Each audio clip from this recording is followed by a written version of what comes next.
आपके साथ मैं हूं अर्पिता आर्य और आप देख रहे हैं सारा देश 100 खबरें। खुफिया विभाग के मुताबिक दिल्ली में खालिस्तानी आतंकियों के घुसने की खबर है। ये आतंकी 1 अप्रैल तक राजधानी में किसी बड़ी वारदात को अंजाम दे सकते हैं। खुफिया विभाग के मुताबिक आतंकी दिल्ली में सीरियल बम धमाकों की साजिश रच रहे हैं। इनके निशाने पर एयरपोर्ट और मेट्रो स्टेशन है। आतंकी हमले की आशंका को देखते हुए एयरपोर्ट और मेट्रो स्टेशन पर सुरक्षा सख्त कर दी गई है। साथ ही सीआईएसएफ की गश्त और चेकिंग बढ़ा दी गई। जानकारी के मुताबिक आतंकियों के निशाने पर दिल्ली के कुछ अहम इलाके भी है। सूत्रों के मुताबिक आतंकी शुक्रवार तक धमाके की फिराक में है। प्रधानमंत्री नरेंद्र मोदी बेल्जियम की राजधानी ब्रसेल्स के लिए रवाना हो चुके हैं। पीएम यहां भारत यूरोपीय संघ शिखर बैठक में शामिल होंगे। पीएम दिल्ली से ब्रसेल्स जाएंगे, फिर वहां से अमेरिका में वॉशिंगटन जाएंगे। 2 दिन बाद पीएम वहां से सीधे सऊदी अरब की राजधानी रियाद पहुंचेंगे। प्रधानमंत्री आज सुबह 9 बजे के बाद ब्रसेल्स पहुंचेंगे। वो दोपहर 4 बजे बेल्जियन विदेश मंत्रालय के साथ द्विपक्षीय बातचीत में भी शामिल होंगे। भारतीय समय के मुताबिक रात 9:30 बजे पीएम मोदी भारत यूरोपीय शिखर सम्मेलन में शरीक होंगे। इसके बाद प्रधानमंत्री ब्रसेल्स में भारतीय समुदाय को भी संबोधित करेंगे। बेल्जियम के बाद पीएम 2 दिन के अमेरिका दौरे पर जाएंगे। प्रधानमंत्री मोदी 31 मार्च को वाशिंगटन में चौथे परमाणु सुरक्षा शिखर सम्मेलन में भाग लेंगे। उसके बाद 2 अप्रैल को 2 दिवसीय यात्रा पर सऊदी अरब की राजधानी रियाद जाएंगे। प्रधानमंत्री सऊदी अरब के शाह सलमान बिन अब्दुल अजीज के न्योते पर रियाद जा रहे हैं। दौरे में दोनों देशों के आपसी संबंधों को मजबूत बनाने पर चर्चा होगी। पठानकोट हमले की जांच के लिए भारत आई पाकिस्तानी टीम और एनआईए के अफसरों की आज अहम बैठक होगी। इस दौरान हमले से जुड़े सबूतों और दूसरे दस्तावेजों पर बात होगी।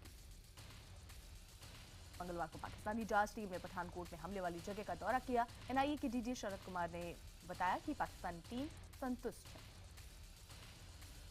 शरद कुमार ने कहा कि एनआईए पाकिस्तान से मौलाना मसूद अजहर और उसके भाई समेत दूसरे गुनहगारों के वॉइस सैंपल मंगाएगी। इस बीच ये ऐलान भी हुआ है कि एनआईए की टीम भी 7 अप्रैल को पाकिस्तान जा सकती है। इस टीम का नेतृत्व आईजी स्तर का अधिकारी करेगा। पठानकोट पहुंची पाकिस्तानी जांच टीम के खिलाफ कई जगहों पर प्रदर्शन हुए। कांग्रेस ने पठानकोट में विरोध प्रदर्शन किया तो आम आदमी पार्टी ने विरोध में पोस्टर लगाए। बीजेपी की सहयोगी शिवसेना का कहना है कि पाकिस्तान से आतंकी आएंगे, क्रिकेटर आएंगे, उन्हें सिक्योरिटी मिलेगी, लेकिन देश की जनता को नहीं। संजय राउत ने कहा कि कल को हाफिज सईद भी आएगा तो भारत से सिक्योरिटी मिलेगी।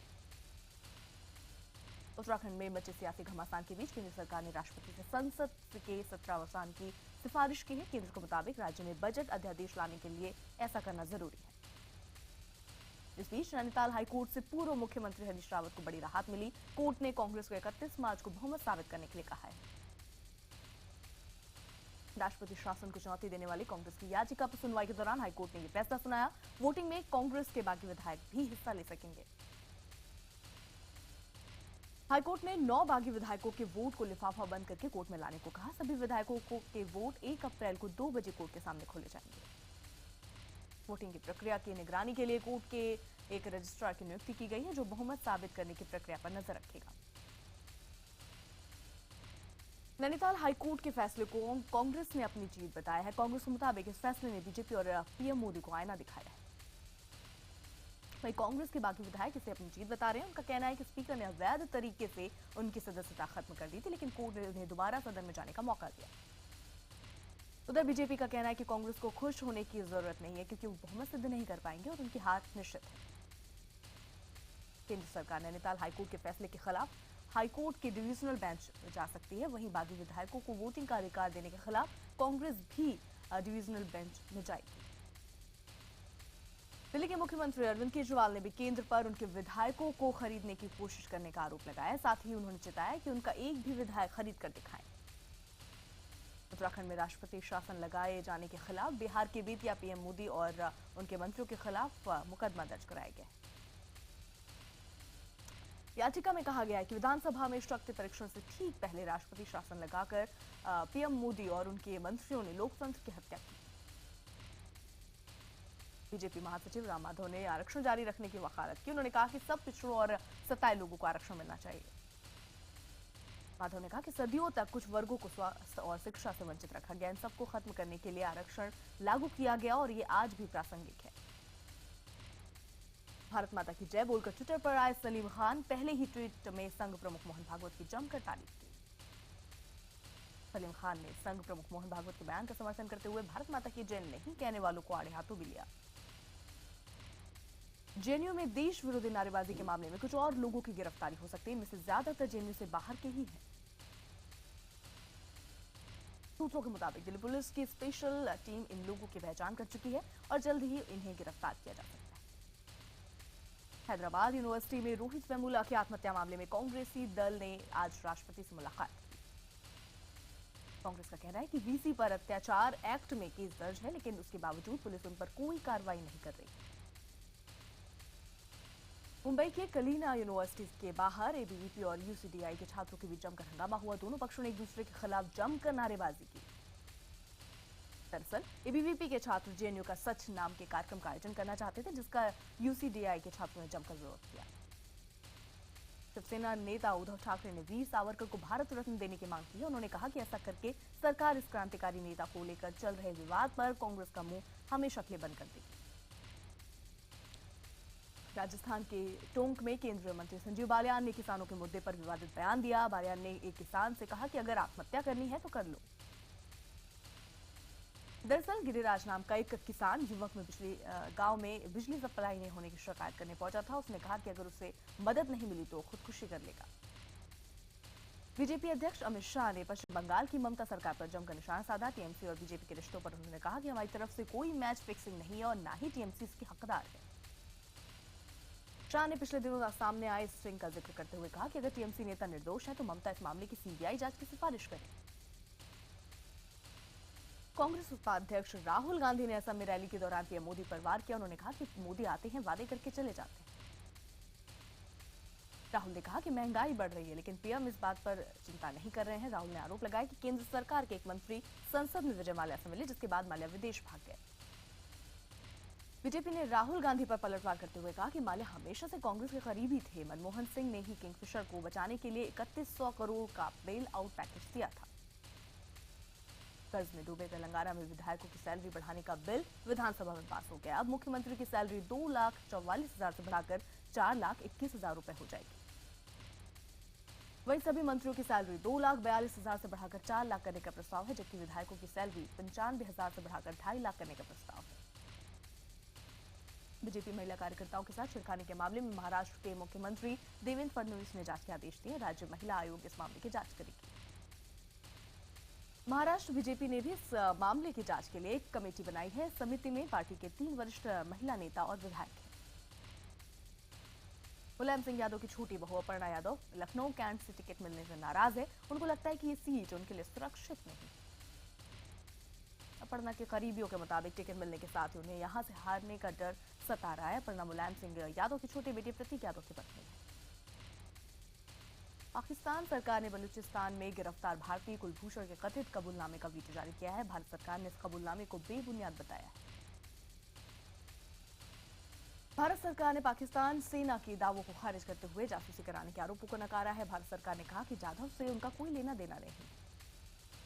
राधे मां अब एक नई मुसीबत में फंस गई है। पिछले साल जेट एयरवेज के विमान में त्रिशूल लेकर यात्रा करने के मामले में उनके खिलाफ आर्म्स एक्ट में मामला दर्ज किया गया है।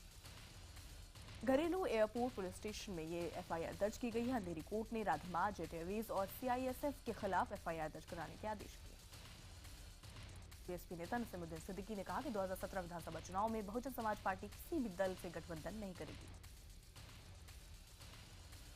इलाहाबाद में एक आशिक मिजाज दरोगा को महिला ने घंटों अपने घर में बंधक बनाए रखा। महिला ने पति ने पूरा वीडियो भी बनाया। दोनों थानों की पुलिस ने काफी मशक्कत के बाद दारोगा को छुड़ाया।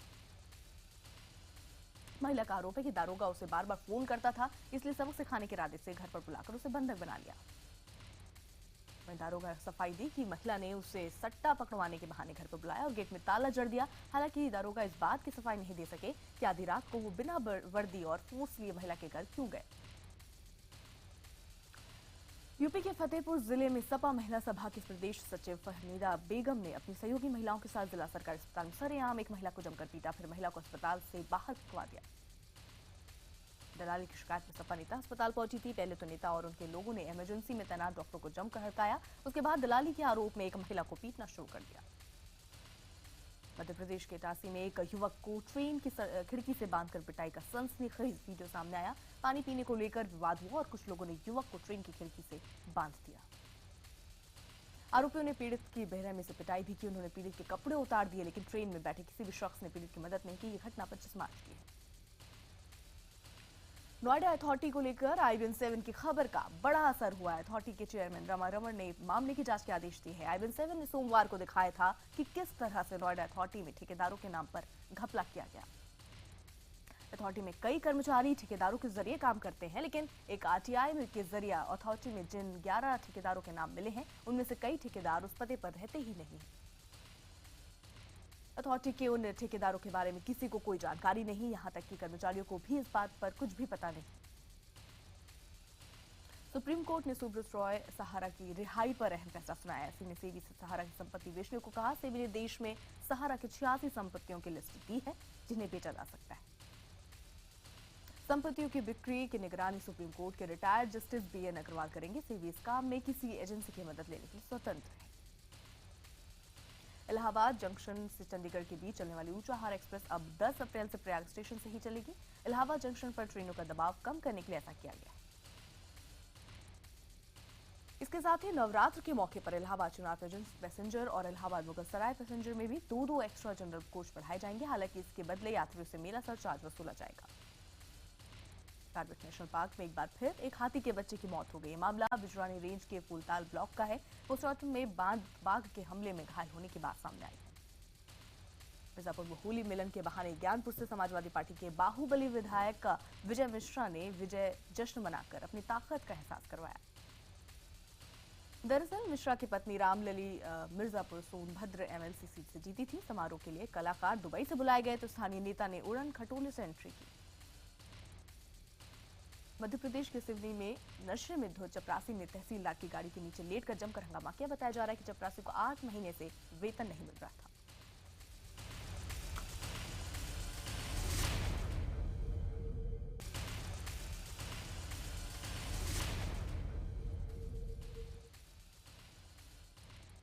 UAE से भारत आई 22 साल की सारा खफान नाम की एक लड़की दिल्ली के JK इलाके से लापता हो गई। सारा परसों रात ही अपने परिवार के साथ JK के एक होटल में पहुंची थी।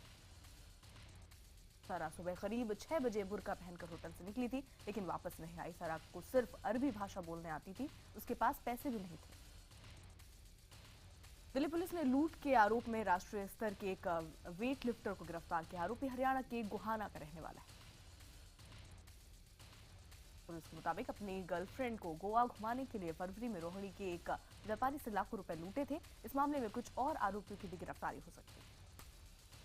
बिहार के नालंदा के हसनपुर इलाके में एक बहन ने अपनी शादी रुकवाने के लिए अपने प्रेमी के हाथों अपने ही 7 साल के भाई को मरवा दिया। यही नहीं, इसके बाद शव को नदी किनारे दफना भी किया। जोधपुर में श्री यादव माता धाम से चोर मूर्तियों के साथ 3 मुकुट चांदी के छत्र चुराकर फरार हो गए। पूरी वारदात CCTV कैमरे में कैद। यूपी के हाथरस में थाने के अंदर एक बुजुर्ग की बेदर्दी से पिटाई का वीडियो सामने आया। पीड़ित को थाने का दबंग सफाई कर्मी पुलिस की मौजूदगी में बेरहमी से पीट रहा है। सफाई कर्मचारी की किसी बात पर पीड़ित से नोकझोंक हो गई थी, जिसके बाद उसे सबक सिखाने के लिए वो थाने ले गया, लेकिन ये पूरी घटना कैमरे में कैद हो गई।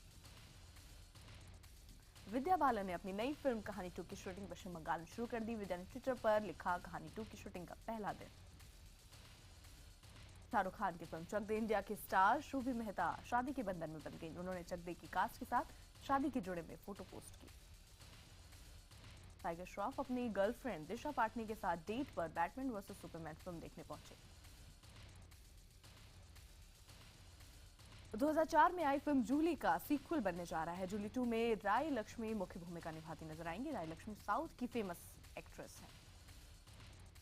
अलेक्जेंड्रिया से काहिरा जा रहे इजिप्ट एयर के विमान को हाईजैक करने वाले शख्स को गिरफ्तार कर लिया गया। शख्स ने साइप्रस में अपनी पत्नी से मिलने की चाहत में प्लेन हाईजैक किया था।